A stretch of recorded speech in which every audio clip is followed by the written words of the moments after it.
오늘 마태복음 11장 1절 말씀을 통해서 예수님은 전도하기 위해 오셨습니다 라는 제목으로 하나님 말씀 증거하겠습니다. 살아서 누린 천국, 죽어서 영원히 사는 천국, 마태복음 강의 57번째 시간입니다.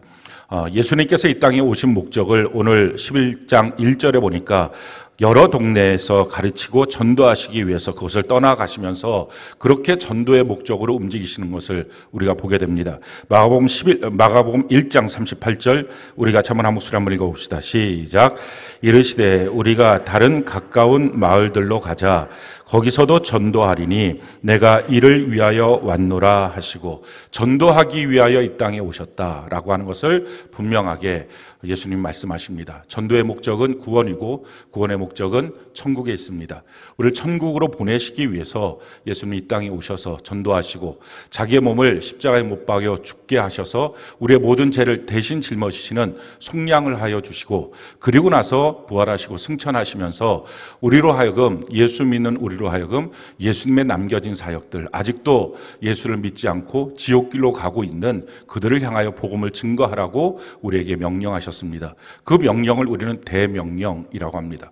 우리 인생에 수많은 명령들이 있습니다. 회사에 가면 회사의 명령이 있고, 가정 안에서는 가정의 명령들이 있고, 학교에 가면 학교의 명령이 있습니다. 근데 그 모든 명령보다 가장 큰 명령, 가장 중요한 명령, 이것이 바로 대명령, 예수님이 우리에게 주신 명령입니다. 마태복음 28장 19절로 20절 우리가 참한 목소리 읽어볼까요? 시작. 그러므로 너희는 가서 모든 민족을 제자로 삼아 아버지와 아들과 성령의 이름으로 침례를 베풀고 내가 너희에게 분부한 모든 것을 가르쳐 지키게 하라. 볼지어다 내가 세상 끝날까지 너희와 항상 함께 있으리라 하시니라. 예수 그리스도의 복음을 증거하고 침례를 주어서 그래서 온전한 구원의 길로 가도록 해야 된다. 이것이 우리에게 주신 주님의 명령입니다. 그러므로 구원받은 성도들은 반드시 전도의 명령을 갖고 전도하기 위하여 인생을 살아야 합니다. 살다가 우연히 한두 번 전도하는 것이 아니라 우리의 삶의 인생의 목적 자체가 믿지 않는 사람들 천국으로 보내기 위하여, 전도하기 위하여 우리가 이 땅을 사는 것입니다. 그런데 우리가 이렇게 전도하는 일에 있어서 우리 자신도 마찬가지고 또 전도받는 대상자에게도 마찬가지인데, 부정적인 생각 때문에 전도하는 일을 더디하거나 하지 않거나 또 불편하게 생각하거나 또는 전도받는 그 사람들의 마음속에 마음문이 닫혀서 복음을 듣지 못하게 하는 경우들이 있습니다. 그 두 가지 생각이, 첫 번째가 뭐냐면은 구원에 대해서 별 관심이 없어요, 이런 마음입니다. 우리가 전도하게 될 때 사람들 가운데는 저는 구원에 대해서 관심이 없어요, 예수 믿고 구원 받으십시오 라고 말하면 저는 구원에 대해서 관심이 없어요, 그렇다면 지옥 갑니다, 뭐 지옥을 가든 천국을 가든 저는 관심 없어요, 저에게 뭐라고 말하지 마세요, 저는 내 주먹을 믿고 삽니다, 이런 식으로 말하는 사람들이 있습니다. 또 여기에 대해서 예수 믿는 사람들 중에서도 전도하는 일이 부담스럽다고 생각하는 사람들이 있습니다. 왜냐하면 그와 나와의 관계가 어긋날까 봐, 또는 내가 그에게 복음을 증거하는 것 때문에 어떤 분이 그런 말을 하더라고요. 예수 믿는 짐을 그에게 지어주고 싶지 않다.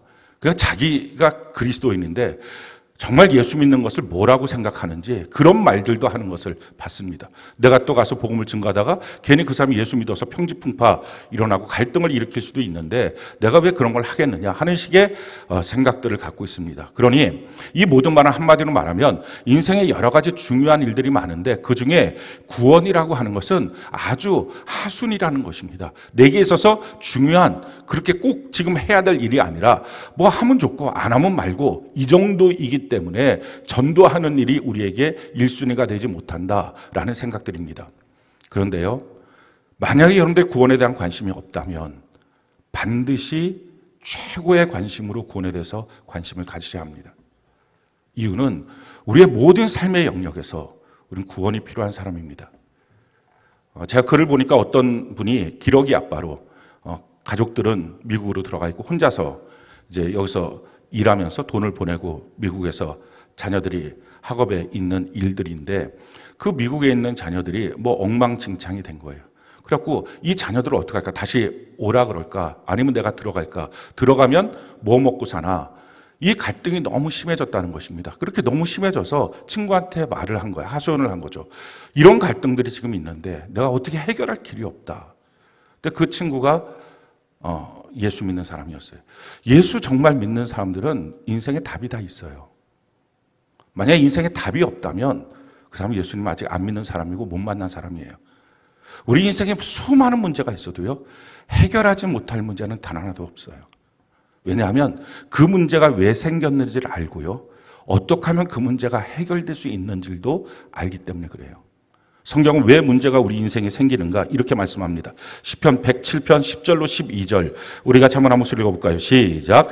사람이 흑암과 사망의 그늘에 앉으며 곤고와 쇠사슬에 매임은 하나님의 말씀을 거역하며 지존자의 뜻을 멸시함이라. 그러므로 그가 고통을 주어 그들의 마음을 겸손하게 하셨으니 그들이 엎드려져도 돕는 자가 없었도다. 왜 사람이 흑암과 사망의 그늘에 앉고 곤고함 가운데 빠져 있느냐? 이유는 지존자의 뜻을 멸시하고 하나님의 말씀을 거역했기 때문이다라는 것입니다. 그래서 우리 인생에 고달프고 힘들어 내가 어떻게 도움을 받을 수 있는 사람이 없을까 찾아보는데 단 한 명도 나에게 내 인생에 도움을 줄 수 있는 사람이 없다. 왜?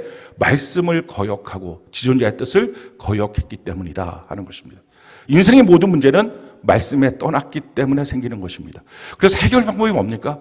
말씀으로 다시 돌아오면 됩니다. 성경이 이와 같이 말합니다. 시편 107편 19절로 20절 우리 같이 한번 목소리 읽어볼까요? 시작. 이에 그들이 그들의 고통 때문에 여호와께 부르짖으되 그가 그들의 고통에서 그들을 구원하시되 그가 그의 말씀을 보내어 그들을 고치시고 위험한 지경에서 건지시는도다. 우리가 고통 때문에 부르짖고 괴로워할 때 하나님이 하시는 방법은 말씀을 보내서 그 말씀을 듣고 지키게 한다는 것입니다. 그렇기 때문에 우리가 어떤 고통이 있어도 전도자를 통해서 같이 교회 가자. 답이 있어. 100가지 문제가 있어도 답은 예수님 한 분이야. 할렐루야. 그 예수님 믿고 예수님 안에 거하면 그 말씀대로 순종하며 살면 우리가 해결하지 못하는 문제는 단 하나도 없어 하는 것입니다. 사랑하는 성도 여러분, 혹시 여러분들 가운데 지금 교회당은 나오는데도 문제 때문에 허덕거리고 살 수 없다는 느낌이 듭니까? 예배당만 왔다 갔다 하는 종교인 되지 마시고요. 하나님의 말씀을 정말 믿고 그 말씀대로 순종하겠다고 결정하십시오. 그럼 그때부터 인생의 문제는 해결되지 않을 문제는 단 하나도 없습니다. 그러니 우리의 삶의 모든 영역에서 사실은 내가 해결할 수 없는 수많은 문제들 가운데 예수님을 믿게 되면 하나님의 말씀대로 살게 되면 그 안에서 구원함이 있습니다. 우리 인생 최고의 관심사 그 구원이에요. 근데 그것보다 더 중요한 문제는 우리가 왜 구원에 대해서 관심을 가져야 합니까? 천국이 있기 때문이에요.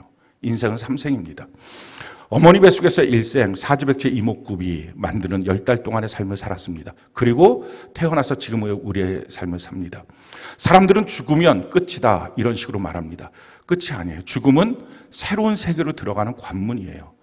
우리가 죽고 난 다음의 세계에 대해서는 잘 모릅니다. 그러나 우리가 살아온 세계에 대해서는 정확하게 압니다.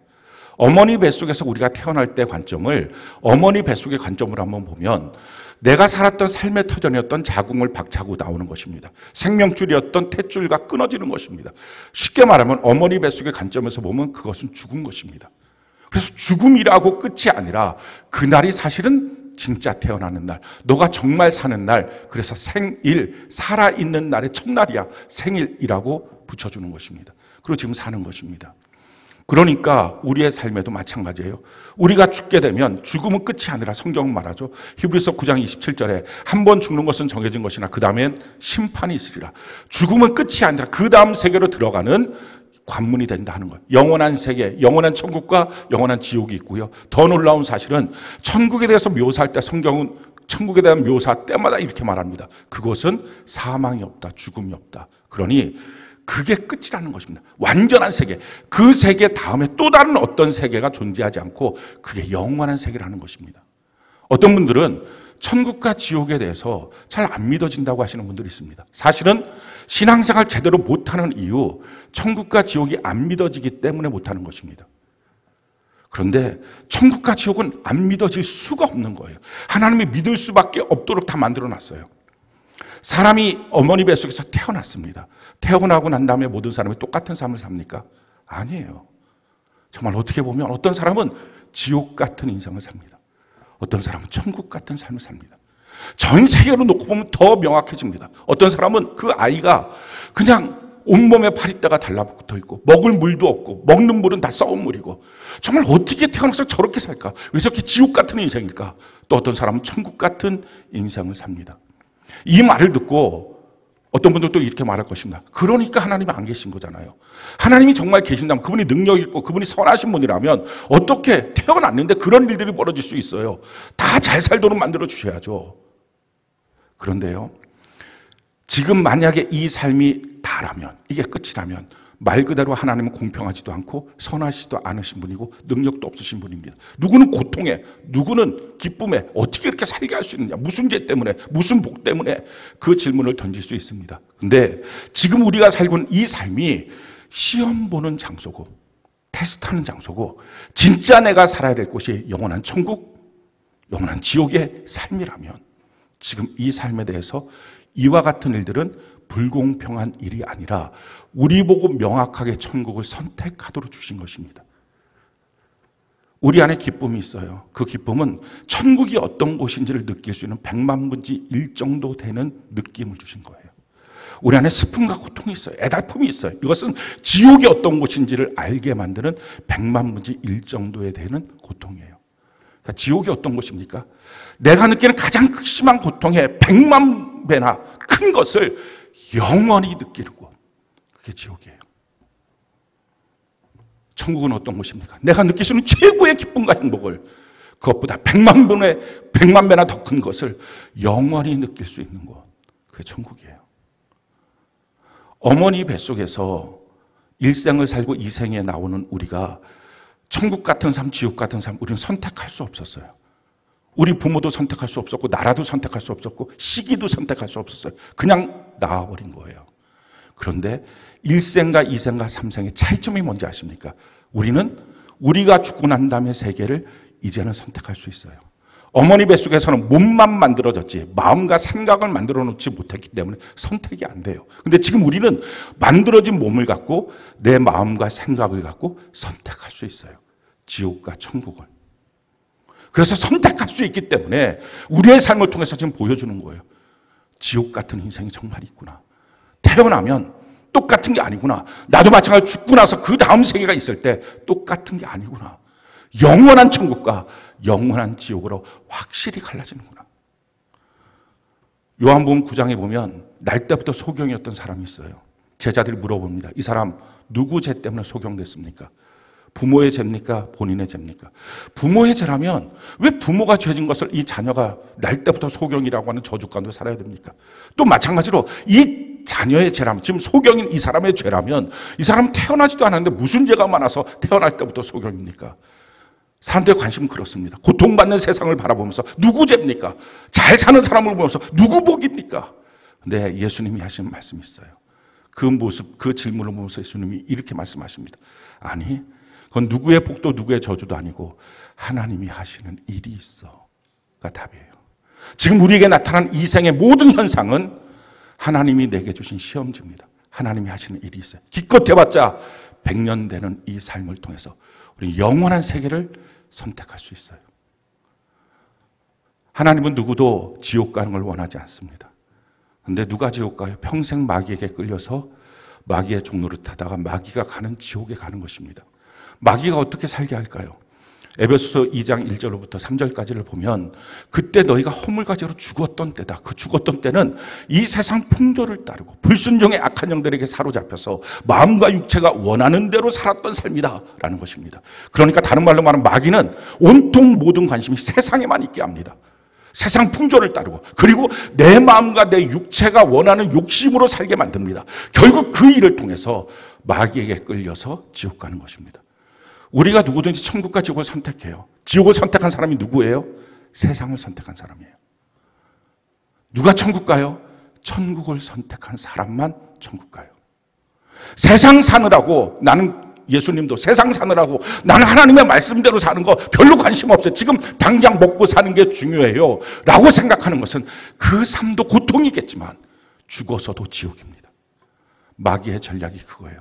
나의 관심이 세상인지 나의 관심이 천국인지 하나님 말씀하십니다. 영원한 천국을 바라보는 자를 내가 결코 부끄러워하지 않겠다라는 것입니다. 그래서 그 천국에 가야 돼요. 어떻게 갑니까? 성경은 천국에 가는 방법, 우리가 선택해서 가는 거예요. 억지로 누가 지옥 가고 억지로 누가 천국 가는 거 없어요. 자연스럽게 천국 가고 자연스럽게 지옥 가는 것도 없어요. 예배당 나왔다 들락날락 했다고 천국 가는 것도 아니고요. 우리가 과연 어떻게 하면 천국을 갔냐? 성경은 천국 가는 이렇게 우리에게 설명합니다. 요한복음 3장 16절 우리가 한번 목소리 읽어볼까요? 시작.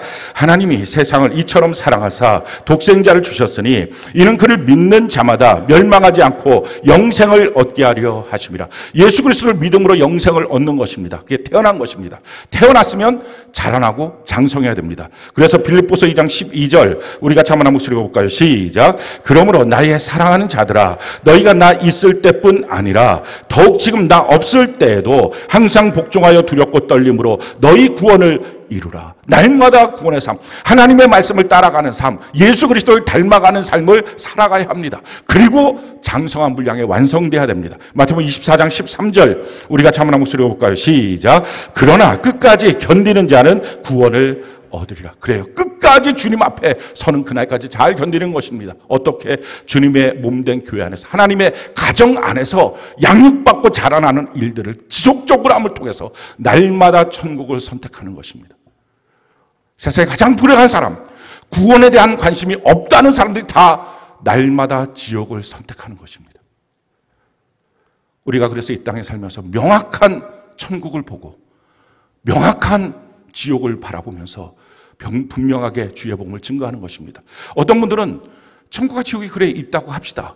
관심도 있고요. 거기 천국 가고 싶어요. 그런데 착하게 살면 가는 것 아닙니까? 꼭 예수 믿어야 돼요. 아니 내가 타 종교인데 내가 불교 신자라고 했을 때 나 불교에서 열심히 도 닦고 있으면 그럼 천국 가는 거 아니에요? 천국이나 극락이나 그게 그것 아닙니까? 그런데 왜 꼭 예수를 믿어야 된다라고 말합니까? 너무 배타적이고 너무 편협하지 않습니까? 하는 생각 때문에 전도를 하지도 못하고 전도하는 일에 대해서 마음문을 닫기도 합니다. 하나님은 완전하신 분이에요. 그래서 하나님의 거룩함은 완전합니다. 사람들끼리의 관계 속에서 내가 너보다는 훨씬 더 선하게 착하게 살지라고 하는 그 말은 완전하신 하나님 앞에서는 누더기와 같은 것입니다. 그래서 그 자기의 선함과 착함으로는 천국 문을 들어갈 수 없습니다. 하나님이 주시는 방법으로만 완전한 깨끗함, 하나님이 인정하는 깨끗함이 되어서 천국에 들어가는 것입니다. 성경 것을 우리에게 이렇게 말씀합니다. 로마서 3장 23절로 24절 우리가 한번 목소리 읽어볼까요? 시작. 모든 사람이 죄를 범하였음에 하나님의 영광에 이르지 못하더니 그리스도 예수 안에 있는 속량으로 말미암아 하나님의 은혜로 값없이 의롭다 하심을 얻은 자 되었느니라. 형편없이 죄 지은 사람도 성경 말하죠. 그 사람도 죄로 범해서 하나님 영광에 이르지 못해. 그런데 내가 굉장히 깨끗하게 착하게 정말 법 없이도 살 수 있는 그 사람도 주님 말씀합니다. 모든 사람이 죄를 범하였으며 하나님의 눈에 봤을 때는 그건 다 누더기 같다는 것입니다. 하나님의 영광에 이르지 못합니다. 그럼 어떻게 이룰 수 있습니까? 그리스도 예수 안에 있는 속량으로 말미암아 죄를 예수의 피로 완전히 씻어짐을 통해서 영원한 천국에 들어갈 수 있다 하는 거예요. 그래서 착하게 살아서 천국 가는 게 아니라 예수님을 믿어야만, 예수님이 나의 죄를 위하여 십자가에 못 박혀 죽으셨다, 내가 그 피로 구원함을 받았다, 이것을 믿어야만 천국에 들어가는 것입니다. 만약에 내가 타종교, 예를 들어서 불교라고 합시다. 불교는 왜 구원이 없다고 말합니까? 너무 편협하지 않아요? 불교도 똑같은 종교인데 그 안에서도 열심히 하면 다 구원받지 않겠어요? 불교의 핵심 교리만 간단하게 말씀을 드리면, 불교는 그 색즉시공 공즉시색입니다. 있는 것에서 없는 것이 된 것이고 아무것도 없는 것에서 있는 것이 되었다라는 거예요. 그게 우주 만물이 어떻게 만들어졌느냐? 공에서, 무에서 유가 만들어졌다. 근데 문제는 누가 만들어 놨냐? 이게 없어요. 그래서 사람도 어떻게 만들어졌느냐? 우연히 공에서 유가 된 거예요. 갑자기 그냥 사람이라는 게 있는 거예요. 근데 이 우연히 존재한 이 사람의 문제는 뭐냐? 고통이라는 거예요. 근데 그 고통이 어디서부터 나왔느냐? 욕심에서 나왔다는 거예요. 그 욕심의 문제를 끊기 위해서 열심히 이 땅을 살아야 되는데, 그러면 욕심에서부터 벗어나서 해탈이 되고 열반 가운데 들어가서 그렇게 될 것인데, 그렇게 열심히 하는 방법이 뭐냐? 그게 팔정도예요. 정견, 정사, 정어, 정법 뭐 이런 식으로 해갖고 8가지 바르게 하는, 바르게 보고 바르게 말하고 바르게 생각하고 바르게 일하고 뭐 이런 방법으로 8가지 하는 것입니다. 그렇게 해서 마지막에 최고의 도에 이르렀어요. 그 최고의 도에 이르는 게 열반인데, 그 열반, 해탈의 원어로 뭐냐면 니르바다예요. 니르바나. 이 니르바나라고 하는 말의 뜻이 불 꺼진 상태예요. 무의무생. 아무것도 움직임 없고 아무것도 살아있지 않는 소멸이에요. 우연히 태어난 인생이 욕심 때문에 고통받아 그 고통에서 벗어나려고 애를 써서 마지막 결론이 뭐냐? 소멸. 그러니 불교는요, 깊이 들어가면 깊이 들어갈수록 허무할 수밖에 없는 것입니다. 그러니 어떤 고승이 마지막 그 돌을 닦은 고승이 말하는 거, 산은 산이고 물은 물인데 내가 뭐 하나로 평생 거짓말만 하고 헛된 말만 하다가 허무하게 인생을 끝난다. 그 사람이 불교에 심취했던 사람이에요. 심취하고 깊이 들어가면 끝은 아무리 잘했을 때, 최선을 잘했을 때가 소멸이에요. 구원이 없어요. 소멸되는 것, 우연히 태어나서 열심히 살다가 소멸되는 것, 그게 구원입니까? 성경은 우리에게 예수 믿는 사람들 향해서 이렇게 말합니다. 고린도전서 15장 58절, 우리 같이 한번 읽어볼까요? 시작. 그러므로 내 사랑하는 형제들아, 견실하며 흔들리지 말고 항상 주의 일에 더욱 힘쓰는 자들이 되라. 이는 너희 수고가 주 안에서 헛되지 않은 줄 알면. 우리의 수고가 절대로 헛되지 않다. 너무 명확한 확실한 우리의 인생에 대한 가치를 주는 것입니다. 어떤 수고에 대한 우리에게 있어서의 상이 있습니까? 요한계시록 21장 3절로 4절, 우리 같이 한번 읽어볼까요? 시작. 내가 들으니 보좌에서 큰 음성이 나서 이르되 보라, 하나님의 장막이 사람들과 함께 있음에 하나님이 그들과 함께 계시리니 그들은 하나님의 백성이 되고 하나님은 친히 그들과 함께 계셔서 모든 눈물을 그 눈에서 닦아주시니 다시는 사망이 없고 애통하는 것이나 곡하는 것이나 아픈 것이 다시 있지 아니하리니 처음 것들이 다 지나갔음이로라. 명확한 하나님의 상이 있다는 것입니다. 요한계시록 22장 1절로 5절 12절, 우리 같이 한번 읽어볼까요? 시작. 또 그가 수정같이 맑은 생명수의 강을 내게 보이시니 하나님과 및 어린 양의 보좌로부터 나와서 길 가운데로 흐르더라. 강 좌우에 생명나무가 있어 12가지 열매를 맺되 달마다 그 열매를 맺고 그 나무 잎사귀들은 만국을 치료하기 위하여 있더라. 다시 저주가 없으며 하나님과 그 어린 양의 보좌가 그 가운데 있으리니 그들의 종들이 그 일을 섬기며 그의 얼굴을 볼 터이요 그의 이름도 그들의 이마에 있으리라. 다시 밤이 없겠고 등불과 햇빛이 쓸데없으니 이는 주 하나님이 그들에게 비추심이라. 그들이 세세토록 왕노릇하리로다. 보라, 내가 속히 오리니 내가 줄 상이 내게 있어 각 사람에게 그가 행한 대로 갚아주리라. 명확한 구원, 성경은 우리에게 말씀합니다. 그래서 성경이 이와 같이 말씀합니다. 사도행전 4장 12절, 우리 같이 한번 읽어볼까요? 시작. 다른 이로서는 구원을 받을 수 없나니 천하 사람 중에 구원을 받을 만한 다른 이름을 우리에게 주신 일이 없음이라 하였더라. 교회를 나오면서도 하나님의 말씀이 무엇인지, 다른 데 가서도 그게 정확하게 무엇인지 모르고 헐렁멀렁하고 돌아다니니까 뭐 아무데나 다 구원이 있는 거 아니에요. 예수 믿든지 말든지 뭐 착한 일 하면 되는 거 아니에요. 엉뚱한 말들을 하면서 그냥 자기가 갖고 있는 이 조망만한 머릿속에서 나오는 생각을 갖고 말도 안 되는 말들을 하면서 인생을 사는 것입니다. 그러는 사이에 한 명 한 명 우리 주변의 사람들이 지옥 가는 것입니다. 이 땅에 사는 동안 누가 봐도 안타까운 그 일들, 누가 봐도 정말 없었으면 좋겠다는 그 일, 그거에 100만 배나 더 큰 그 고통을 영원히 받는 그 지옥으로 그가 성큼성큼 걸어가는 거예요. 왜? 옆에 있는 전도자 예수 믿은 사람이 복음 증가하지 않아서. 우리의 사명입니다. 우리가 이 땅을 전도할 때 주님이 우리에게 주신 사명대로 전도해야 되는데, 전도에 대한 그림이 3가지 그림이 있어요. 이 3가지 그림은 그 중에 한 가지를 우리가 선택하고 전도하는 게 아니라 3가지 그림을 다 갖고 우리가 전도해야 됩니다. 첫 번째 그림은 증인입니다. 사도행전 1장 8절, 우리 같이 한번 읽어볼까요? 시작. 오직 성령이 너희에게 임하시면 너희가 권능을 받고 예루살렘과 온 유대와 사마리아와 땅끝까지 이르러 내 증인이 되리라 하시니라. 성령이 오시면 우리가 증인으로 살아갈 수 있습니다. 이 증인이라고 하는 말은 법정 용어입니다. 그러니까 재판정에서 사용하는 용어입니다. 배심원이 있죠. 이 배심원이 세상 사람이에요. 원고가 마귀예요. 피고가 예수님입니다. 그리고 피고인 예수님을 변호하는 변호인이 성령님이에요. 그리고 우리는 그 성령이 소환한 증인이에요.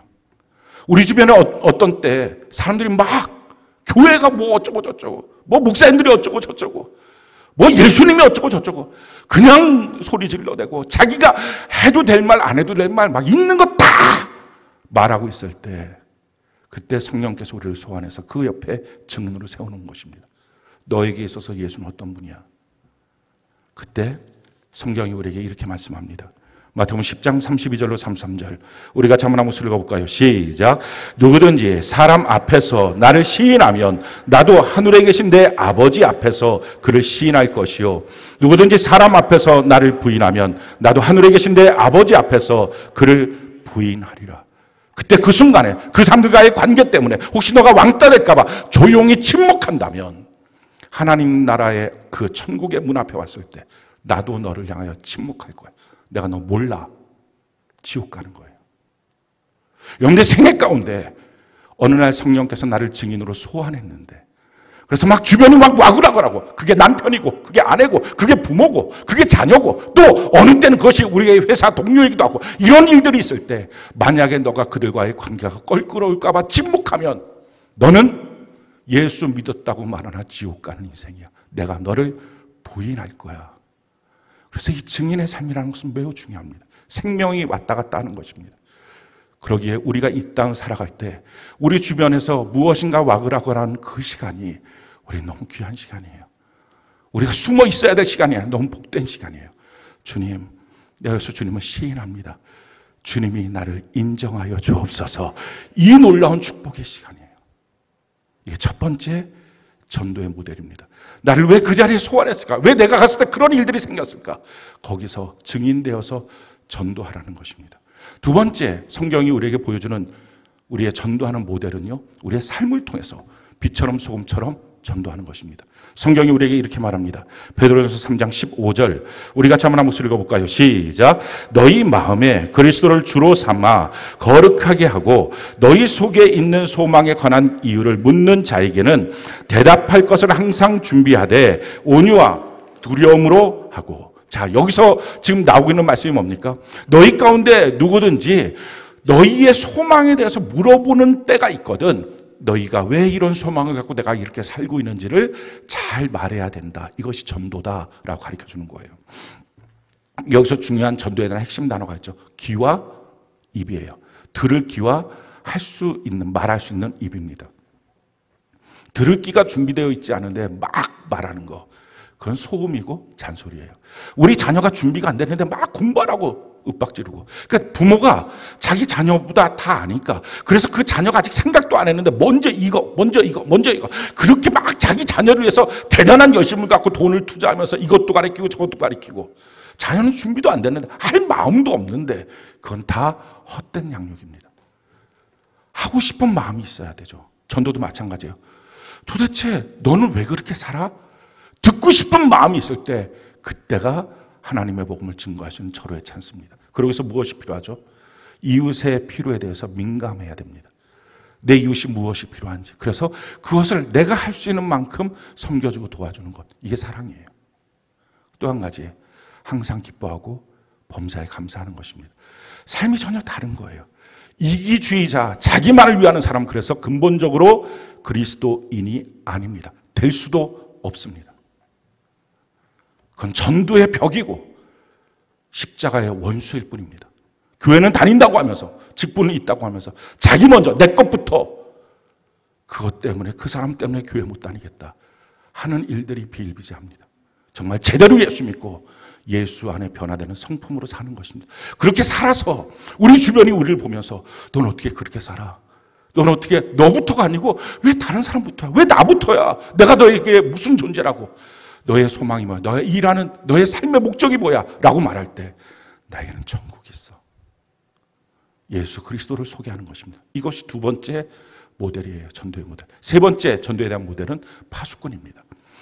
우리가 우리 주변에 기본적인 관계를 맺고 있는 사람들에게 이렇게 삶을 통해서 전도할 수 있을 것입니다. 그런데 그렇지 못한 관계들도 있어요. 그렇지 못할 때 그냥 어떻게 보면 스쳐 지나가는, 여행지를 갔을 때 옆자리에 앉아 계신 그분, 같은 그 버스를 타고 가거나 기차를 타고 갈 때 그분에게든지 아니면 길거리에서든지 우리가 교제권은 없지만 그래도 그 영혼이 혹시라도 복음을 듣고 예수 그리스도를 믿을 수 있고 천국에 갈 수 있을 것을 기대하면서 전하는 것.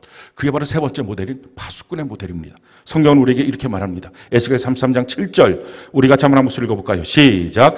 인자야 내가 너를 이스라엘 족속의 파수꾼으로 삼음이 이와 같으니라. 그런즉 너는 내 입의 말을 듣고 나를 대신하여 그들에게 견고할지어다. 디모데후서 4장 2절 5절 우리가 한번 읽어볼까요? 시작. 너는 말씀을 전파하라. 때를 얻든지 못 얻든지 항상 힘쓰라. 범사의 오래 참음과 가르침으로 경책하며 경계하며 권하라. 때가 이르리니 사람이 바른 교훈을 받지 아니하며 귀가 가리워서 자기의 사욕을 따를 스승을 많이 두고 또 그 길을 진리에서 돌이켜 허탄한 이야기를 따르리라. 그러나 너는 모든 일에 신중하여 고난을 받으며 전도자의 일을 하며 내 직무를 다하라.